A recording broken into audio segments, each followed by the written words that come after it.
Bomb అనే movie చూసా. Starring Arjun Das. యాక్చువల్‌గా ఈ మూవీ వచ్చేసి ఒక సోషల్ సెటారికల్ మూవీ అనమాట. ప్లాట్ ఏంటంటే స్టార్టింగ్‌లో మనకొక ఊరిని చూపిస్తారనమాట.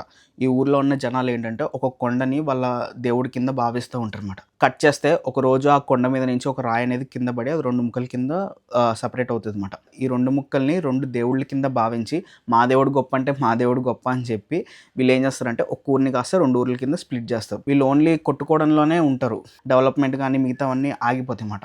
హీరో వాళ్ళ ఫ్రెండ్ ఏంటంటే ఊరిని ఎలాగైనా కలపాలి, ఈ జనాలందరినీ మార్చాలి అని చెప్పి మనోడు అనుకుంటాడు.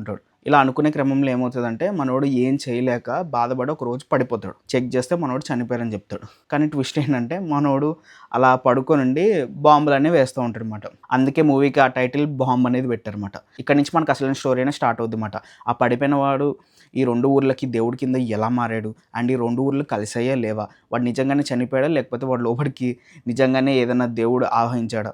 ఇవన్నీ తెలుసుకోవాలంటే ఈ మూవీ చూడాలన్నమాట. పాజిటివ్స్ ఏంటంటే వీళ్ళు ఎంచుకున్న పాయింట్ అయితే నాకు బాగా నచ్చిందన్నమాట. అదేంటంటే ఏదైనా నమ్మకం వరకు ఉంటే బావుంటది. అది మూఢనమ్మకం కింద మారిన తర్వాత ఒక పర్సన్‌ని కాదు, ఒక ఫ్యామిలీని కాదు, ఒక ఊరిని కాదు, ఇలాగా చాలా వరకు అందరిని నాశనం చేసేస్తది. వాళ్ళ డెవలప్‌మెంట్ గానీ, గ్రోత్ గానీ ఇట్లా అన్నిటిని పాడు చేయొచ్చన్నమాట. దాన్ని చూపించడానికి ట్రై చేశారు.